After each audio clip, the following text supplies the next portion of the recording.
नमस्कार, मैं वीरेंद्र सिंह परियार आपका हमारे YouTube channel account with Virendra में स्वागत करता हूं। जैसा कि हमने पिछली वीडियो में पढ़ा था डिपार्टमेंटल अकाउंट का बेसिक कंसेप्ट, ठीक है। और अगर आपने हमारी वो वीडियो नहीं देखी है तो आप हमारे डिस्क्रिप्शन बॉक्स में जाकर वो वीडियो लिंक में है तो आप देख सकते हैं वो वीडियो। और आप हमारे इंस्टाग्राम से या टेलीग्राम से जुड़ना चाहते हैं हमसे तो उसकी ID भी डिस्क्रिप्शन बॉक्स में दे दी गई है। तो चलिए आज शुरू करते हैं हम क्वेश्चन नंबर फर्स्ट के साथ। डिपार्टमेंटल अकाउंट्स के कुछ क्वेश्चन देखते हैं। तो हमारा क्वेश्चन नंबर फर्स्ट है, तो मैंने थोड़ा इजी टाइप क्वेश्चन लिया है थोड़ा बहुत। तो चलिए इसका क्वेश्चन पढ़ते हैं पहले हम, फिर इसके सॉल्यूशन करेंगे, ठीक है। तो क्वेश्चन नंबर फर्स्ट हमारा ऐसे है, हिंदुस्तान इलेक्ट्रॉनिक्स का 31 मार्च 2018 को समाप्त होने वाले वर्ष का लाभ हानि खाता निम्नलिखित है। यानी हमारा P&L अकाउंट 2018 का दे रखा है, ठीक है, पिछले साल का। तो हमें इसको देख के डिपार्टमेंट ट्रेडिंग अकाउंट बनाना है, ठीक है। तो देख लेते हैं हम क्या क्या जानकारी दी गई है। ट्रांजिस्टर एक्स डिपार्टमेंट की 1,60,000 की हमको परचेज दे रखी है। टेप रिकॉर्ड वाई डिपार्टमेंट की परचेज दे रखी है, ठीक है। जेड डिपार्टमेंट की दे रखी है हमें। सेल्स दे गिवन है, salary, wages, rent, Sunday expenses, profit और क्लोजिंग स्टॉक दे रखा है हमें तीनों डिपार्टमेंट का, ठीक है। और कुछ अन्य सूचनाएं हैं वो हम पहले देख लेते हैं, ठीक है, क्या जिसको देख के हम डिपार्टमेंट ट्रेडिंग अकाउंट में बनाएंगे। तो अन्य सूचनाएं इस प्रकार है, ट्रांजिस्टर और टेप रिकॉर्ड्स शोरूम में बेचे गए हैं तथा मरम्मत आदि कारखाने में हुई है। यानी जो ट्रांजिस्टर से और टेप रिकॉर्ड से वो शोरूम में बेचे गए तथा मरम्मत आदि कारखाने में हुई है। सेकेंड नंबर पॉइंट है, वेतन और मजदूरी का विभाजन निम्न प्रकार है, शोरूम को करना है 3/4 में, कारखानों को 1/4। शोरूम के वेतन और मजदूरी को X और Y में 1:2 के अनुपात में बांटना निश्चित किया गया है, ठीक है। हमारा थर्ड पॉइंट है, कारखाना किराया 500 रुपये प्रति माह है और X और Y विभाग में शोरूम का किराया बराबर बांटा जाता है। विविध व्ययों का विवरण प्रत्येक विभाग में बिक्री के अनुपात में होता है। और को लास्ट में दिए गए, प्रत्येक विभाग के लिए विभागीय व्यापार एवं लाभ हानि खाता बनाना, यानी डिपार्टमेंटल और ट्रेडिंग अकाउंट बनाना, ठीक है। तो पहले हम पढ़ लेते हैं ये पॉइंट्स हमें कहना क्या चाहता है, ठीक है। तो जैसा कि मैंने बनाया ये, ठीक है। तो डिपार्टमेंट ये कहना चाहता है कि डिपार्टमेंट है, ठीक है। डिपार्टमेंट में ये कहना चाहता है, अगर ये फर्स्ट पॉइंट हम देखते हैं, ये लिए फर्स्ट वाली पॉइंट हम लाइन देखते हैं, ये लाइन ये कह रही है कि डिपार्टमेंट दो है, शोरूम और फैक्ट्री है, ठीक है, एक व्यापारी के। तो शोरूम में ट्रांजिस्टर बेचे जाते हैं जिसे एक्स डिपार्टमेंट नाम दिया गया है, ठीक है। और शोरूम में ही टेप रिकॉर्ड बेचे जाते हैं जिससे वाई डिपार्टमेंट नाम दिया गया है, ठीक है। और सेकंड है इसका फैक्ट्री।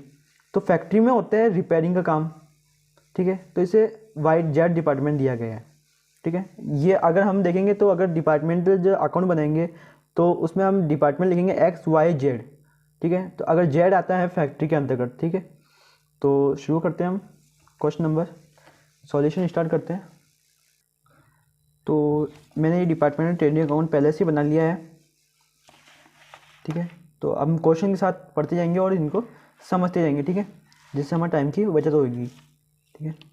तो ये क्वेश्चन दे रखा है हमें, परचेज दे रखी है। तो परचेज हमें जैसे जैसे गिवन है तो हम तीनों डिपार्टमेंट का लिख दिया है मैंने, ठीक है। तो हम लिख देंगे तीनों डिपार्टमेंट का, जैसे परचेज दे रखी है टू परचेज लिख देंगे यहाँ पर, ठीक है। तो यहाँ पर लिख देंगे एक्स का दे रखा है हमें 160, ठीक है। वाई की दे रखी है हमें 125,000 और जेड की दे रखी है 80,000।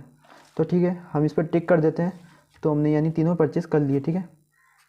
तो इसको हमने परचेस लिख दिया। अब हम सेकंड स्टेप करेंगे, सेल्स लिख देंगे, ठीक है।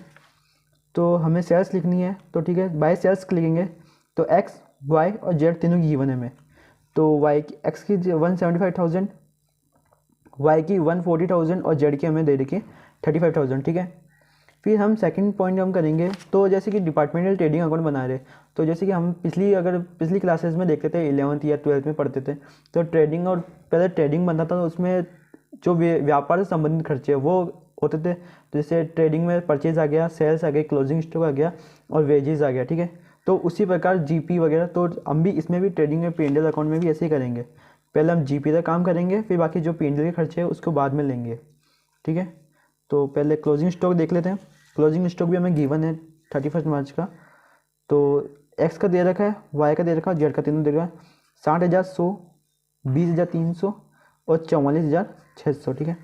तो मैंने यहाँ पर लिख दिया इसको 60,100, 20,300 और 44,600। ठीक है, तो अब हमें पढ़ना है, अब हम निकालते हैं जीपी। तो जीपी कैसे निकालते हैं, जब हमें डीआर में से सीआर माइनस करना है। ठीक है, हमें डीआर में से सीआर माइनस करना है, तो हम डीआर में सीआर माइनस करेंगे तो हमारा ये आया है फर्स्ट तो 75,100 रुपीज़, सेकेंड वाई का है 35,300। यानी डीआर में से अगर डीआर का 160,000 है और सीआर में दे रखा हमें 175,000 और 60,100, तो इनको इन दोनों को प्लस करके इसमें माइनस करेंगे तो हमारा ऑटोमेटिक जीपी कैलकुलेट हो जाएगा। पर इन दो का तो आ रहा है हमें प्रॉफिट में आ रहा है, पर जो जेड डिपार्टमेंट है वो हमारे लॉस में जा रहा है, तो हम इसे लिखेंगे बाय लॉस लिख के 400 हमारा ये है। ठीक है, अब हम क्या करेंगे, जब हम इसको टोटल कर देंगे यहाँ पर, ठीक है, हमारा इसका 2,35,100 आ गया, 1,60,300 आ गया, इसका जेड का 80,000 आ गया। ठीक है, तो अब हमें क्या करना है, या तो अगर लास्ट ईयर जीपी बच रहा है हमारा, वो अगर प्रॉफिट बच रहा है तो वो सीआर में जाएगा, और अगर लॉस बच रहा है वो डीआर में जाएगा। ठीक है, तो ये जीपी है, तो यहाँ पर हमने बाय जीपी लिख के प्रॉफिट लिख के 75,300 रुपये यहाँ लिख दिया और 35,300 इधर लिख दिया। अब जेड डिपार्टमेंट का हमारा लॉस बच रहा था तो वो सीआर में जाकर डीआर में आएगा। ठीक है, तो यहाँ 400 रुपये हमने डीआर में लिख दिए। अब हमारे कुछ अदर एक्सपेंसेस है वो हम लिखना स्टार्ट करते हैं डिपार्टमेंट ट्रेडिंग अकाउंट में। तो वो इस प्रकार है, देखिए। तो हमारा फर्स्ट एक्सपेंसेस है सैलरी एंड वेजेस। ठीक है, सैलरी एंड वेजेस दे रखा है हमें 48,000 रुपये। ठीक है, तो पर सैलरी वेजेस के लिए हमें कुछ एक अन्य सूचनाएं भी दी गई है एक। तो ये सूचना इस प्रकार है कि वेतन और मजदूरी का विभाजन, सैलरी एंड वेजेस का विभाजन शोरूम में देना है 3/4 में, कारखाने में 1/4। शोरूम के वेतन और मजदूरी को एक्स और वाई में 1:2 में डिवाइड बांटना है। ठीक है, तो इसका वर्किंग नोट इस प्रकार है। ठीक है, ठीक है, सैलरी एंड वेजेस का डिस्ट्रीब्यूशन। ठीक है, तो अगर मैंने 2 पॉइंट में डिवाइड किया है, ए और बी में, तो पहले हम इसका जो ये लाइन जो कहना चाह रही है उसको समझ लेते हैं, फिर हम एग्जाम अप्रोच से इसको डायरेक्ट आंसर निकालने का चुनना। ठीक है, तो पहले हमें दे रखा है शोरूम का दे रखा है, अगर ये लाइन देखते हैं और इसको हम वर्किंग नोट से मेल करते हैं। ठीक है, तो ये लाइन बोलती है कि शोरूम 3/4 और कारखाना 1/4। ठीक है, तो मैंने शोरूम को 3/4 कर दिया यहाँ पर और फैक्ट्री को में 1/4 कर दिया।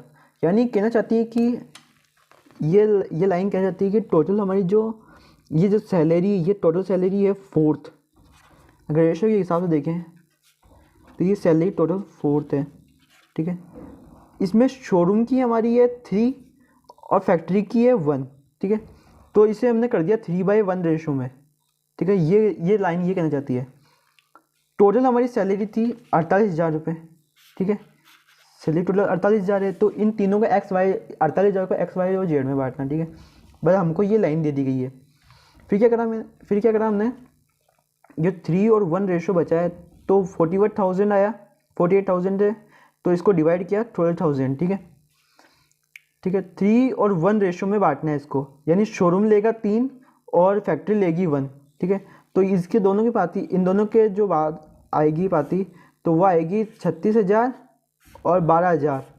ठीक है, और 36,000 को हम बांटेंगे। लाइन कह रही है ये कि शोरूम का जो है ना, शोरूम का है, शोरूम के वेतन और मजदूरी को एक्स और वाई वाई में 1:2 में बांटना है। ठीक है, यानी हम शोरूम के जो एक्स और वाई डिपार्टमेंट है उसमें हम 1 और रेशो 2 में बांटेंगे। तो हमारा ये कितना आया था, 36,000 आया था ये।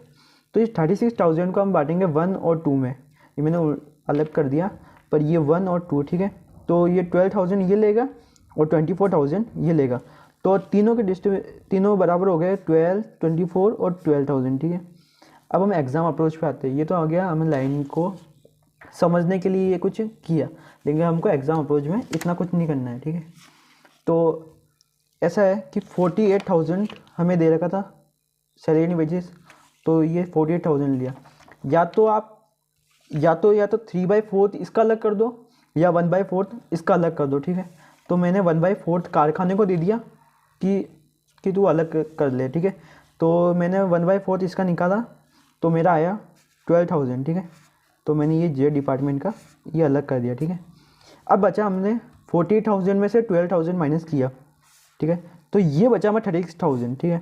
तो अब इसे बांटना है हमें शोरूम में, ठीक है। इसे बांटना है हमें शोरूम में। इस 36,000 को हम बांटेंगे, अगर वो रेशो गिवन था हमें 1:2 में, ठीक है। तो इसे 1:2 में बांटेंगे तो 12,000 और 24,000, तो ये आ गया हमारा एक्स, ये आ गया हमारा वाई और ये हमारा आ गया जेड, ठीक है। तो इतने ऐसे एग्ज़ाम में करना है, ठीक है।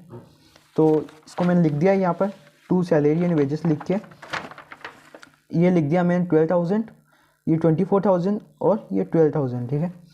अब नेक्स्ट पॉइंट आता है हमारा, थर्ड पॉइंट आता है, फिर अगला करना है रेंट, ठीक है।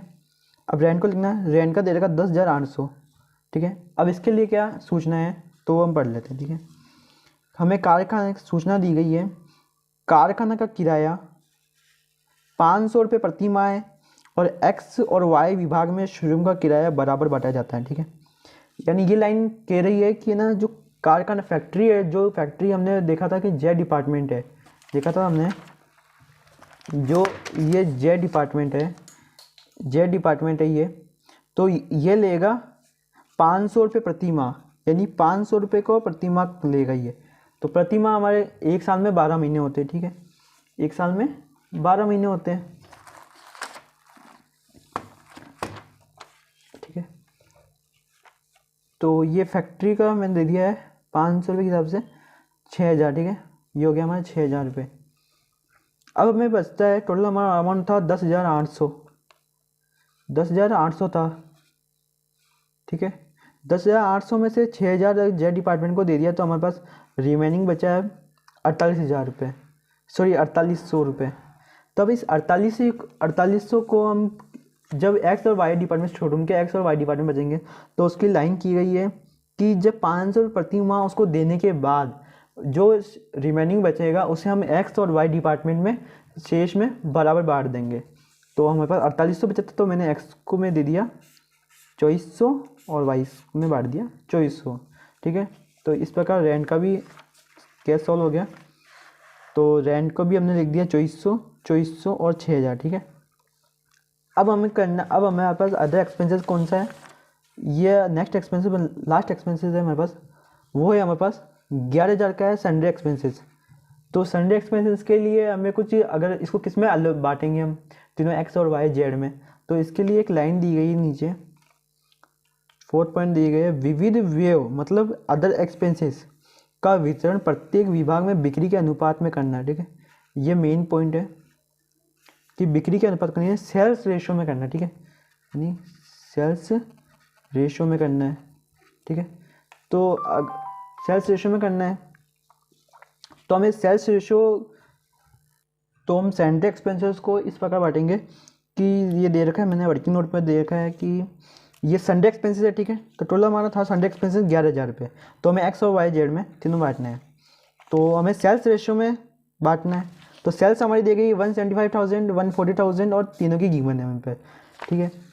तो संडे एक्सपेंसेस में अब क्या करेंगे हम, सेल्स रेशो में क्या करेंगे, तीनों के आगे 0, 3 कॉमन आ रहे हैं, ठीक है। तो इसमें ये तीनों 0 हटा देंगे हम, ठीक है, ठीक है। 350 बच रहा है, ठीक है। तो तीनों में हम बांट रहे हैं, ये रेशो आ गया हमारे पास 5:4:1, ठीक है, ये रेशो आ गया था हमारे पास। तो अब हम तीनों में बांट दिया हमने इस रेशो के अनुपात में। 5500 एक्स का है, 4400 है हमारा वाई का और जेड का हमारा है 1100 रुपये, ठीक है। तो ये तीनों बांट दिया है, ये तीनों आ गया, और इस तीनों को मैंने यहाँ पर लिख दिया हमने, ये 5500, 4400 और 1100 रुपये, ठीक है। तो इस प्रकार हमने सारी एंट्री देख ली है। तो ये हमारे परचेज हो चुकी है, ठीक है। सैलरी वेजेस रेंट हो गया, संडे एक्सपेंसेस हो गया, सेल्स हो गया, इधर स्टॉक हो गया। तो अब हम क्या करेंगे, नेट प्रॉफिट या नेट लॉस कैलकुलेट करेंगे। तो हमारे पास 2 डिपार्टमेंट का कैलकुलेट किया, तो 2 डिपार्टमेंट का हमारा प्रॉफिट आ रहा है और एक डिपार्टमेंट का जो जेड डिपार्टमेंट है, लास्ट डिपार्टमेंट है हमारा, वो आ रहा है लॉस में, ठीक है। तो इस प्रकार हमारा क्वेश्चन नंबर फर्स्ट सॉल्व होता है। और अगर आपको ये वीडियो अच्छी लगी हो तो प्लीज़ लाइक कीजिएगा, शेयर कीजिएगा और कमेंट में ज़रूर बोलिएगा और सब्सक्राइब कीजिएगा हमारे चैनल को। ठीक है, थैंक यू।